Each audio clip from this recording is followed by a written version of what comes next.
আসসালামু আলাইকুম। আমি ডক্টর রাকিব ভুঁইয়া। তো আজকে হচ্ছে আমরা ডায়রিয়া নিয়ে কথা বলব।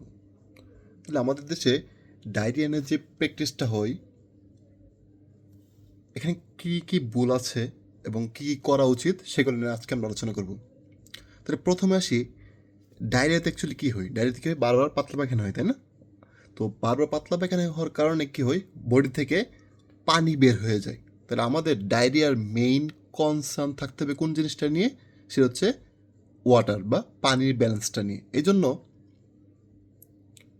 আমরা জানি প্রতিবার পাতলা পায়খানার সময় কী হয়, 200 ml করে ফ্লুইড লস হয়ে থাকে বডি থেকে। তাহলে আমাদের কী করতে হবে? প্রতিবার পাতলা পায়খানার পর 200 ml করে স্যালাইন খাইতে হবে। তাহলে 1 নম্বর কনসার্ন।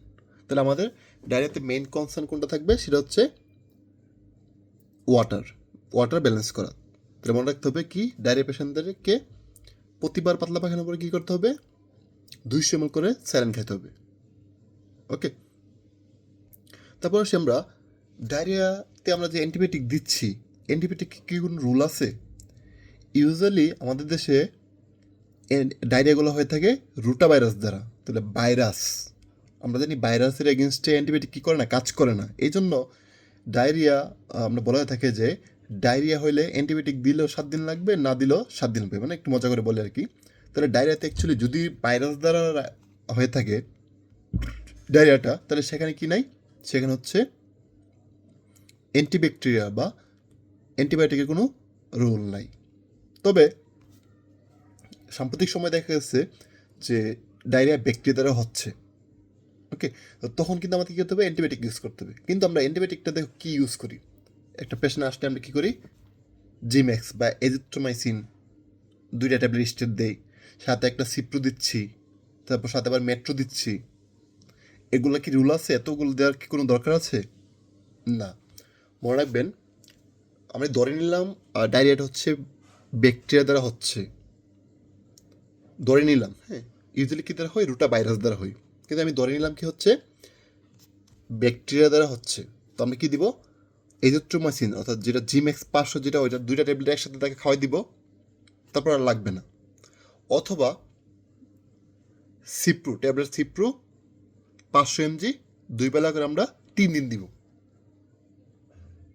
ব্যাপারটা ক্লিয়ার? তাহলে আমরা যদি আমরা জিম্যাক্স দেই, তার সাথে কী দেওয়া লাগবে না? সিপ্রো দেওয়া লাগবে না। আর যদি সিপ্রো দিতে হলে জিম্যাক্স 2 ট্যাবলেট স্টেট না দিলেও চলে, কিন্তু আমরা কী করি? ব্লাইন্ডলি দিতে থাকি। এটা করে কি হচ্ছে? এটা করে হচ্ছে অ্যান্টিবায়োটিক রেজিস্ট্যান্স হচ্ছে। এতে করে আমাদের অ্যান্টিবায়োটিক আমাদের শরীরে যে কাজ করার ক্ষমতা, সেটা আরও নষ্ট হয়ে যাচ্ছে। তাহলে আমি কী করবো? অপেক্ষা করবো 2-3 দিন। যদি দেখি যে ডায়রিয়া ভালো হচ্ছে না, বা অনেক সময় রোগীরা কী চাই? ড্রামাটিক রেসপন্স বা তাড়াতাড়ি রেসপন্স চাই, নাহলে আপনাকে বলবে খারাপ ডাক্তার। এই জন্য আমরা ধরে নিলাম আমরা ব্যাকটেরিয়া দ্বারা কী হয়েছে, তার ডায়রিয়া হয়েছে। সো সেই হিসেবে আমরা কী করবো? তাকে অ্যান্টিবায়োটিক দিয়ে দিব। তো কী দিব?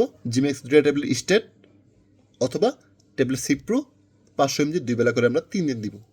7 দিন দেওয়ার এখানে দরকার পড়ে না। এবার আসি, আমরা মেট্রো যে দিচ্ছি ডায়রিয়াতে, মেট্রোর কোনো রুল আছে কি না?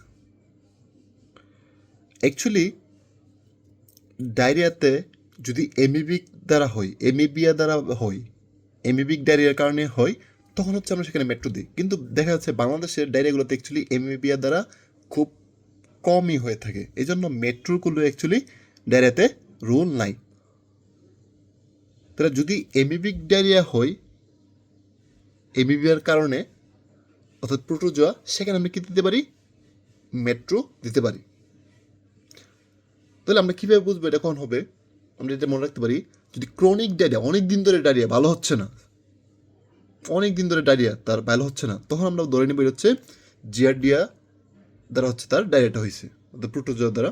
তো আমরা তাকে কী করবো? মেট্রো দিব। তাহলে ইনশাল্লাহ ঠিক হয়ে যাবে। ওকে। তাহলে আমাদের ডায়রিয়ার ক্ষেত্রে কী মনে রাখতে হবে? ডায়রিয়াতে কী হয়? ফ্লুইড লস হচ্ছে বডি থেকে। এই জন্য আমাদের মেইন কনসার্ন থাকবে কি? ফ্লুইড ব্যালেন্স করা। অর্থাৎ প্রতিবার পাতলা পায়খানা পরে কী হবে? তাকে আমরা 200 ml করে ফ্লুইড দিব। এবং আমাদের ডেইলি ফ্লুইড রিকোয়ারমেন্ট কত? 1 থেকে 1.5 লিটার, সেটা তো থাকবেই। প্লাস প্রতিবার কী হবে? প্রতিবার পাতলা পায়খানা পরে কী হবে? আমরা 200 ml করে ফ্লুইড আমরা তাকে খাইতে বলবো। এই জন্য দেখবা যে আমাদের ট্রিটমেন্ট আমার লেখা থাকে যে ওআরএস 500 mg পানিতে মিশিয়ে প্রতিবার পাতলা পায়খানা পরে আমরা কী করবো, তাকে 200 ml করে ফ্লুইড তাকে খাইতে দিব। এই ফ্লুইড লসটি আমাদের কী করতে হবে, মেনটেন করতে হবে। এছাড়া দেখো আমাদের ডায়েরিতে আমরা একটা জিনিস ইউজ করি, সেটা হচ্ছে ইমোটিল ট্যাবলেট, তাই না? তো ইমোটিল ট্যাবলেটটা কী করে আমাদের জিআইটির মোটিলিটিটা কমায়। অর্থাৎ আমাদের জিআইটি ট্র্যাক্টের মোটিলিটি বেড়ে যাওয়ার কারণে কী হচ্ছে, ডায়রিয়া হচ্ছে, বারবার বাথরুম বা বারবার স্টুল পাস হচ্ছে।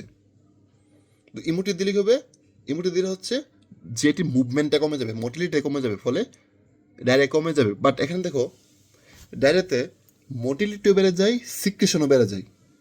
আমাদের জিআইটি ট্র্যাক্ট থেকে কী হয়, সিক্রেশন বেড়ে যায়। তো যখন আমরা ইমোটিল দেই তখন কী হয়, আমাদের জিআইটি ট্র্যাক্টের মোটিলিটিটা কমে যায়, বাট সিক্রেশন তো কমতেছে না। তো কী হবে, এই সিক্রেশনগুলো আমাদের ইন্টেস্টাইনে বা অন্ত্রের ভিতরে জমা হয়ে কী করবে, আরও ওটা ইনফেকশন করবে। এই জন্য ইমোটিল দিলে কী হয়, ইনফেকশন বেড়ে যায় ডায়রিয়াতে। এবং অনেক পেশেন্টদের কী হয়, ইমোটিল দেওয়ার কারণে তার ইন্টেস্টাইনাল অবস্ট্রাকশন ডেভেলপ করে, অর্থাৎ আমাদের খাদ্য নালীগুলো কী হয়, পেস লেগে যায়। বুঝতে পারছো? যেটা আমরা বলি বাংলা ভাষায় আমরা রোগীদেরকে বোঝাই যে আপনার খাদ্য নালী থেকে হচ্ছে পেস লেগে গেছে। এটা কী হয়ে থাকে, এই ইমোটিল ইউজের কারণে। এই জন্য আমাদের ইমোটিল কী করতে হবে, যেহেতু ডায়রিয়া ভালো করতে তার কোনো রোল নাই, এই জন্য আমরা কী করি, ইমোটিল রোগীদেরকে না দেওয়ার চেষ্টা করবো। তবে একটা জিনিস আমরা ইউজ করি, রেসিকা ট্যাবলেট। রেসিকা অ্যাকচুয়ালি আমরা ডায়রিয়াতে দিতে পারি। এই রেসিকা কাজ হচ্ছে অ্যান্টিসিক্রেটরি, সে কী করে জেরিটা একটা সিক্রেশনটা কমায় দিই। তো এটা কিছু একটা রুল আছে। তারপর আমরা একটা ড্রাগ ইউজ করি ডায়রিয়াতে, সেটা হচ্ছে জিঙ্ক।